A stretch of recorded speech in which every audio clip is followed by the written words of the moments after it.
Mapagpalang gabi po sa ating lahat mga kapatid. Ako po sa TMJ na naatasan muli na mag-exhort ngayong gabi para sa ating para sa ating breaking. Bago po natin umpisahan, sabay-sabay po tayo manalangin. Hallelujah, O Lord. We give you praise. We give you glory, O Lord God. Lord, maraming salamat, O Lord God, sa araw na ito, Panginoon, Lord God, sa proteksyon, sa gabay, Panginoon, Lord God, sa mga biyaya, Panginoon, Lord God, na yung pinagkakalob sa amin sa araw-araw, O Lord God. Maraming salamat po, Ama, Panginoon, Lord God. At ngayong gabi, Panginoon, Lord Jesus, ako po ay humihingi, Panginoon, Lord God, ng gabay, Panginoon, ng iyong Espiritu Santo, Panginoon. As I exhort, Panginoon, ngayong gabi sa aming prayer meeting, Panginoon, Lord God. Salamat, O Lord, sa talento, sa karunungan at kaalaman na yung pinagkakalob sa akin, Panginoon, na ipagkaloob mo pa po sa akin, Panginoon, Lord God, nang magamit ko, Panginoon, Lord Jesus, for your own glory, Panginoon, Lord God, para sa iyo, para sa paglilingkod sa iyo, Panginoon, Lord God. Gamitin mo ako, Panginoon, Lord God, as a vessel, Panginoon, Lord God, para po makapaghatid, Panginoon, Lord Jesus. Gamitin mo ako, Panginoon, Lord God, para makapaghatid ng mga mabuti mong salita, Panginoon, Lord Jesus, sa aking mga kapatid. At sana, Panginoon, Lord God, I pray, O Lord, na itong mga salita mo, Panginoon, Lord God, na nababangitin ko mula sa aking bibig, Panginoon, Lord God, ay manatili, Panginoon, sa kabituran, Panginoon, ng puso ng aking mga kapatid, Panginoon, Lord Jesus. Maraming salamat, O Lord. We give you all the glory and honor in Jesus' name. Amen. So, ang aking pong hinandang exhortation ngayong gabi is mula sa Luke 10 verse 25. Ito po yung parang nagtanong ang isang eskriba kay sa ating Panginoong Jesus. At narito ang sinabi ng isang tagapagtanggol ng kautusan ay nagtindig at siya'y tinutokso na sinasabi, "Guro, anong aking gagawin upang magmana ng walang hanggang buhay?" Ito yung tinanong po siya ang ating Panginoong Jesus ng isang eskriba kung ano po yung gagawin niya upang makapagmana ng buhay na walang hanggan. Amen. At batay po mula po dito sa Luke 10:25 to 37 is narito po may hinanda po akong mga tatlo na gagawin natin para makapagmana po tayo ng buhay na walang hanggan. What shall we do to inherit eternal life? Amen. Una po, love God with all your heart, soul, strength, and mind. Ang sabi sa Luke 10 verse 27, ibigin mo ang Panginoon mong Diyos ng buong puso mo at buong kaluluwa mo at buong lakas at buong pag-iisip mo at ang iyong kapwa gaya ng iyong sarili. Amen. Ito yung greatest commandment ng ating Panginoong Jesus, yung ibigin mo ang ating Panginoon, Lord God. Ibig sabihin is yung total surrender na ibinibigay mo ang iyong sarili ng buong buo with total devotion sa ating Panginoong Jesus, sa ating Panginoon, sa bawat aspeto po ng buhay natin. Kumbaga, wala tayong ibang itinuturing na Panginoon kundi ang ating Panginoong Diyos, ang ating Ama na nasa langit, ang ating Panginoong Jesus. Wala tayong ibang tinuturing na ibang Panginoon. Amen. Yun yung number 1 commandment po ng ating Panginoon. To love God, amen, with all your heart. Hindi lang mahalin, but pagkatiwalaan, amen, ang ating Panginoon. Gawin natin siyang lakas, isipan, at kaluluwa sa atin. Amen. So, that's the greatest commandment na para makapagmana po tayo ng buhay na walang hanggan sa ating Panginoon. At pangalawa, love your neighbor as you love yourself. Dito sa huli, sinabi na dito sa Luke 10 verse 27 nang ibigin mo ang Panginoon ng buong puso, buong kaluluwa, buong lakas at buong pag-iisip at sa iyong kapwa gaya ng iyong sarili. Amen. Hindi lang ibigin ng ating Panginoon, kundi ibigin ang ating kapwa. Amen. Love your neighbor as you love yourself. Ito nga po yung sabi ng sinabi ng ating Panginoong Jesus sa isang eskriba, na hindi lang mahalin mo ang ating Panginoon, kundi mahalin mo din ang iyong kapwa gaya ng pagmamahal mo sa iyong sarili. At sa pagpapatuloy po ng ating verse dito sa Lucas 10, ito yung tinanong nga ng eskriba ang ating Panginoong Jesus kung ano yung gagawin niya upang makapagmana ng buhay ng walang hanggan. Ito is una, yun, love God with all your heart. At itong pangalawa is to love your neighbor as you love yourself. At nagbigay nga po ng isang talinhaga, or nagsalisa ng isang talinhaga ang ating Panginoong Jesus dito sa isang eskriba. At ito yung sabi po in Luke 10 verse 30 to 37. Sumagot si Jesus at sinabi, isang tao ay bumaba sa Jericho na mula sa Jerusalem, at siya'y nahulog sa kamay ng mga tulisan, na sa kanya'y sumamsam at sa kanya'y humampas, at nagsialis na siya'y iniwang halos patay na. At nagkataong bumaba sa daang yaon ang isang saserdote, at nakita siya, ay dumaan lang sa kabilang tabi. At gayon din paraan ng isang Levita naman, nang dumating siya sa dakong yaon at makita siya, ay dumaan sa kabila ding tabi.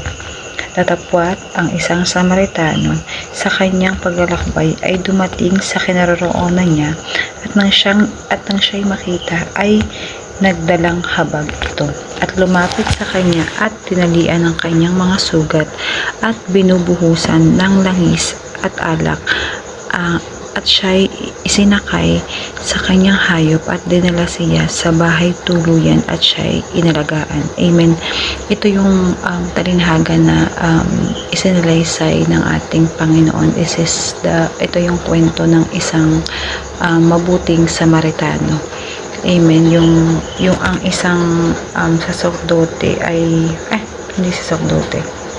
Ang isang tao ay bumaba sa Jericho. Nakita naman natin yung kwento na to ng isang Good Samaritan, na marami dalawa yung dumaan sa kanya, isang saserdote at yung isa naman isang Levita. At yung isa pang, yung ang huli is yung the Good Samaritan nga, na tumulong sa isang tao upang iligtas at alagaan nga, at iadalhin sa bahay tuluyan yung tao na yun. Kumbaga, tinuturo sa atin, parang dito sa verse na to, itinuturo sa atin ng ating Panginoong Jesus na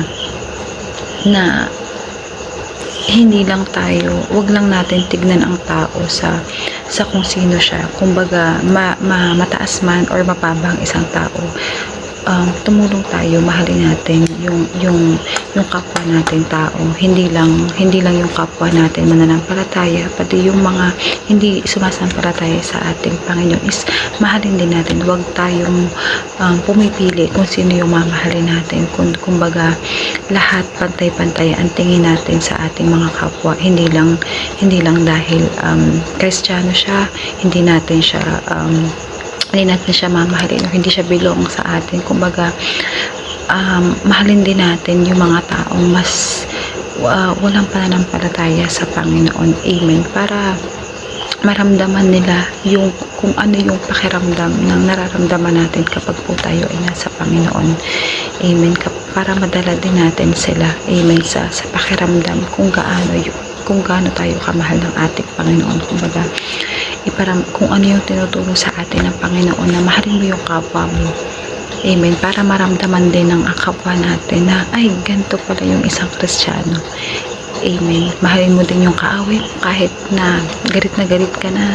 Amen. Kahit na kahit na hindi mo na gusto na nakikita yung pagmumukha niya, patuloy na nating mahalin ang ating kapwa. Amen. Patuloy na matuto tayo magpatawad sa ating kapwa, dahil ito po yung isa po sa mga dapat natin gawin upang makapagmana po tayo ng buhay na walang hanggan sa ating Panginoon. Doing good deeds dito sa sanlibutan. Amen. At yung pangatlo naman po is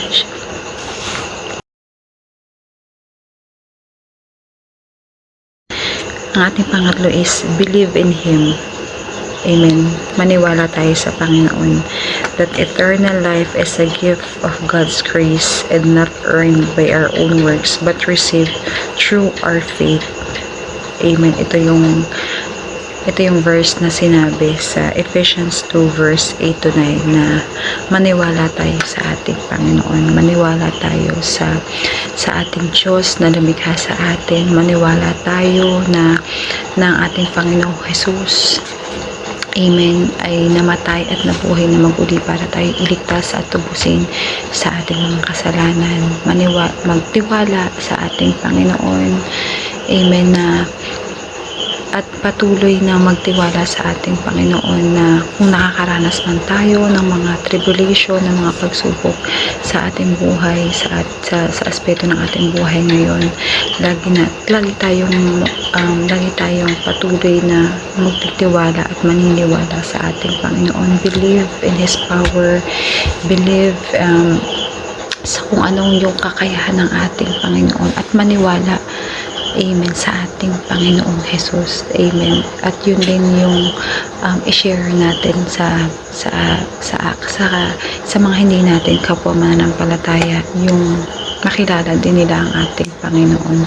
Amen. Para hindi lang tayo ang makapagmana ng buhay na walang hanggan. Amen. Kundi gayon din ang ating pamilya, to share the gospel sa atin, sa mga una sa ating pamilya, para hindi lang po tayo ang makapagmana ng buhay na walang hanggan, kundi ang ating din pamilya. Siyempre gusto naman natin na hindi lang tayo ang maliligtas. Gusto natin siyempre na mamana din yun ang ating mga pamilya. Kaya patuloy tayong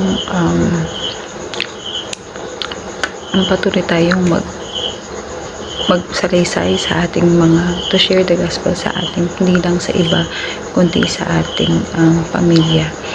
Amen. So, yun yung ating tinuro ng ating Panginoon ngayong oras na to is yung mga bagay na dapat nating gawin upang makapagmana tayo o upang magkaroon tayo ng buhay ng walang hanggan. Una, siyempre yung mahalin natin ang ating Panginoon, yung ating lumikha sa atin. Amen. Ang ating Panginoong Jesus. Pangalawa, doing good deeds sa sanlibutan ito. Pero hindi enough. Pero siyempre hindi enough yung paggawa lang ng mabuti. Amen.